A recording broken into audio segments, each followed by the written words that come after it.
Welcome to the Superfast TouchDesigner tutorial series. In this tutorial, we will explore a symmetrical, geometric mandala pattern inspired by sacred geometry. Chapter 1. Overview. Let's start with some context. Now, we will look at these networks, which are simple and limited to just three. First, let's start with the generator network. I have a generator made with GLSL, which is part of a suite of several components I'm working on within my Patreon.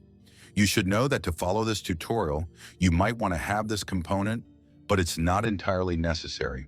We will use this component to create instances, and then we have a ramp that will simply be mixed with a noise to give us the color. Perfect. Now let's move to the second network. The second network is the classic network, where we will have a render to visualize a camera, a GEO, and a render top. These two components are the most crucial ones that will allow us to create point particles. And finally, one of the most exciting things is that I created a component called Save the Camera because I want to record the camera at different angles and have different ways to visualize this composition. I think this is one of the most interesting parts, and I'll show you how to use this component, but it's also not necessary to complete this tutorial. Finally, we have a post-processing network where we will use some of the already known settings that I usually use in my other tutorials to slightly change the intensity of the colors and manipulate those types of parameters. Chapter 2. Network. Very well, let's start by creating a ramp operator and placing it here. Next, we will create a noise. Place it below the ramp, and then create a composite and place it right here, connecting the noise to the composite.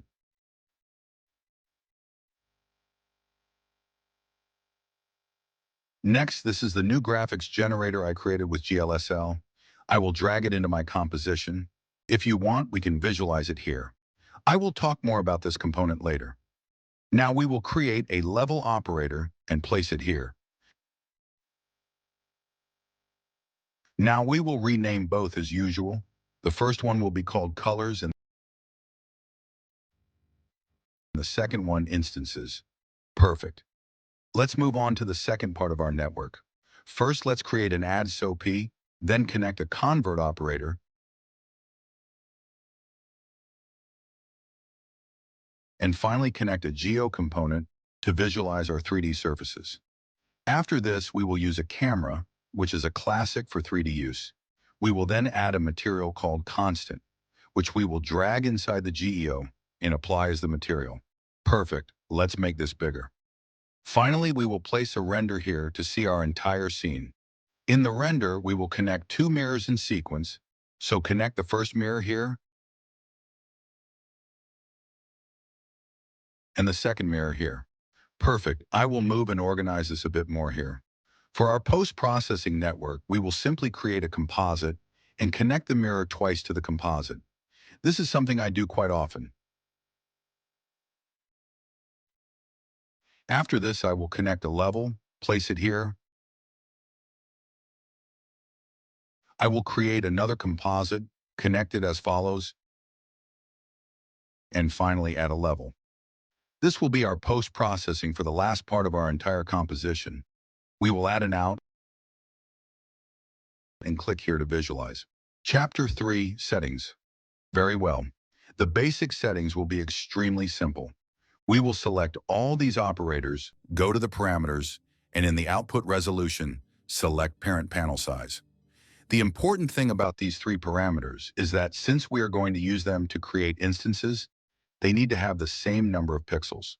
So if the ramp is 256 by 256, the noise also needs to be the same. And the custom component, Chromatic Delusions, has a different resolution, so I will use exactly the same values, 256 by 256. It may look pixelated now, but that doesn't matter because we are going to use this component to generate instances, so we don't care if it looks pixelated. Finally, I will deselect this display because it is in the way, and we will move to the next part.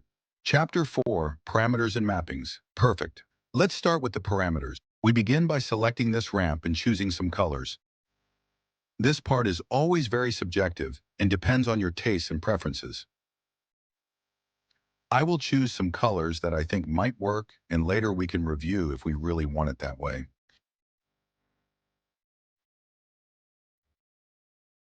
Then you go to where it says period and use 2.5, which is perfect. Finally, you leave the ramp like that and move to the noise. In the noise, we will have two important things. The first is to select Simplex 4D and disactivate monochrome because we want a noise with colors. We will see the rest later, but for now, we will move the period a bit to have something more open. And with that, we should be quite good regarding the noise. Okay, chromatic delusions. What is this component? It is a component I made with GLSL that allows you to do some kind of things like generate backgrounds, patterns, colors, and so on. All the elements you can manipulate are here, and I will show you a bit of what it is about. The first is the camera, and here you can change the zoom of the camera. The second is the size of the sphere and the rotation of the sphere. We can turn the sphere into a star and set the number of points we want. The gradient is a color gradient that also has an offset, and with this, we can vary the colors. And here comes one of the most important things, the lighting. For example, here we have a white color. We can choose any other color and start changing our sphere. We have also an internal kind of shadow here. And here we can manipulate the position of the light that can rotate, vary, or move away. And then the most interesting part is the deformations, where I can have wave-type deformations, and this already activates some movement. I can generate much more dynamic things, but for now, I will leave it like this.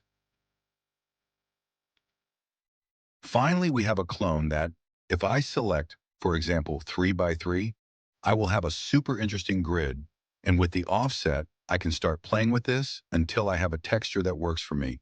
You can find this component on my Patreon. However, at the end of this tutorial, I will show you a way to get a somewhat similar result without necessarily needing this component. So don't worry about thinking you need this to finish the tutorial, because you will be able to do it in another equally simple way. Perfect. These parameters I used are really for you to explore as you wish. It's not important that you copy exactly what I did. I don't even know what the final result will be, so you will see it later. But let's continue with the parameterization.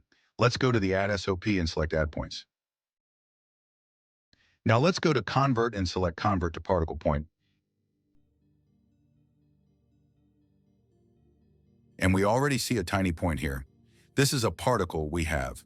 Before we move on to post-processing and use parameters, we will map and reference these parameters to clone the instances.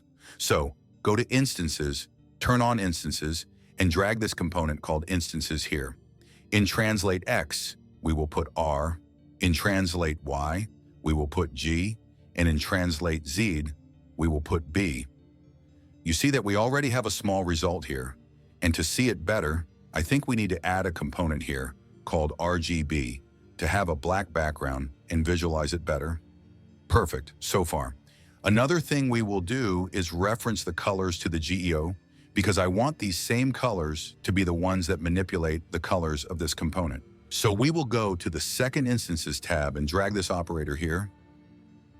We reference this and select R, G, and B as follows. If we are not seeing anything, it's because we haven't changed the blend mode in the composite yet. If you want, let's do this right away.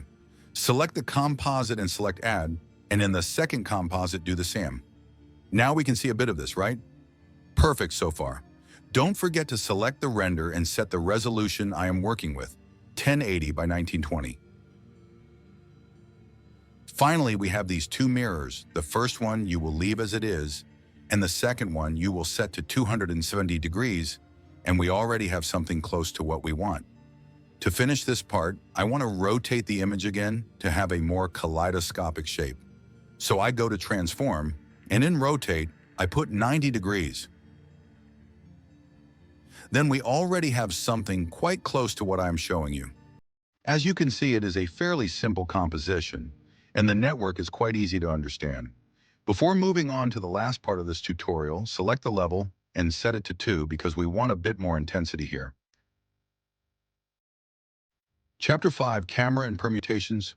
Now what you will realize is that depending on where the camera is pointing, this entire composition will change drastically. That's what interests me, to start finding different patterns, different colors, different shapes. Not only that, I can also manipulate how the colors feel depending on the camera movement. For this, I have another surprise because I obviously want to have many possibilities to use the camera. So I created another component called Save the Cam, which basically will allow us to save presets of the camera movement.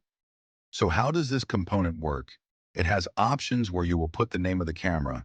Any camera you have created, you can create one and name it whatever you want. This component will work like this. We go to Reset, I will delete everything, and we go to Presets.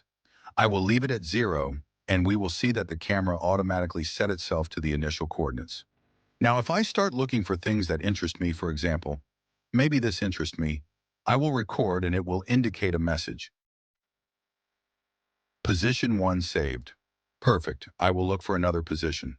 This also seems interesting to me, and I will record. Position 2 saved. I will look for about 4 more positions. Maybe this one here. I will record, and probably this one here might be interesting, and I will record it. So now in presets, I can select from 0 to 4, which is the number of positions I have recorded. So here I have all the recorded positions. If I go past 5, it will tell me that there is no recorded position. I can record as many positions as I want from 0 to 1000, or as many as you want. Let's stay in this position, and let's finish this tutorial with the last chapter. Chapter 6, Explore. Very well.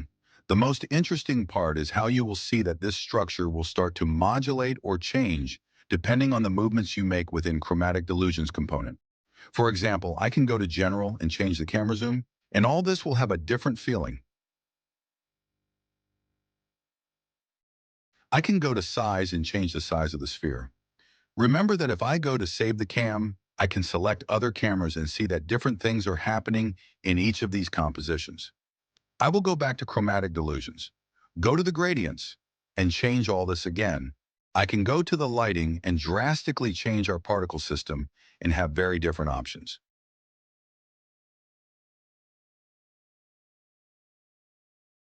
If I go to deformation and remove the deformation, we lose the animation we had.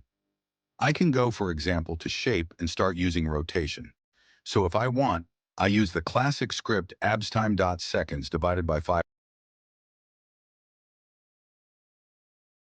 and I already have an interesting animation. I can go back to deformation and add a bit of movement subtly. I can go to cloning and see here what happens with the clones, increase the space between each one, and all that will start generating different and contrasting sensations. It also seems interesting that we can animate the noise. Let's go to transform and put abstime.seconds, and now we can animate the colors of the noise. And what we see here is what is generating this particle system. And if I go to the camera again, the most interesting thing is that I have many possibilities. This looks very interesting in terms of visualization. I can look for another camera angle. This is interesting. I will record. I will look for another one. This is also interesting. I will record. I will look for the last one and record. Maybe this one here. I will record.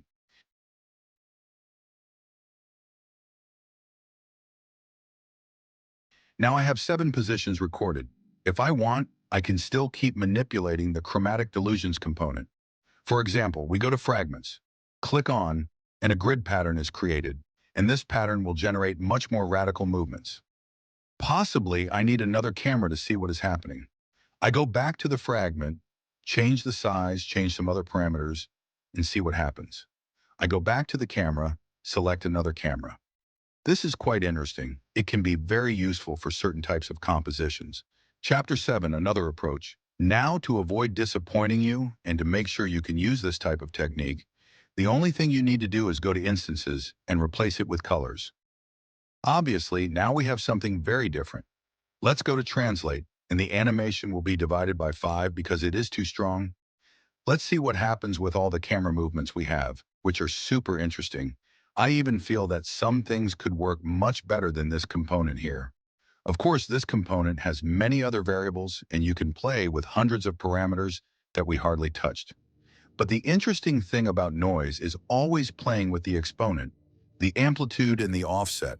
I think this makes it extremely interesting. And if we go back to save the cam, we will have some incredibly interesting mandalas. And if you want more density, you just have to increase the density. Here, for example, 500 by 500, we will have much stronger density. Maybe leave it at 300 by 300. And also, if you go to the final level, you can start calibrating the colors a bit more, maybe a bit more brightness. And in the composite, you can use different types of blends that will give us different qualities in color and emotions. Chapter 8, more exploration. Finally, another interesting thing is that in this composite, which is generating the instances and colors, we are only using multiply, but we can use any type of blend and get completely different results. There are more results that can take us to different places. We can see that we have super complex structures. We can use something more subtle like this, and we still have hyper-complex structures. Let's find one that I find interesting to use, which could be this one.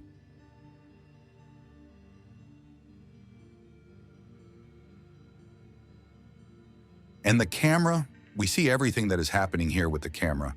And this look created something like very geometric shapes that, depending on the camera and how we use it, can also be different. So well, this is the tutorial. I hope you enjoy it, and please subscribe to the channel, like, and hit the bell icon. See you in the next one.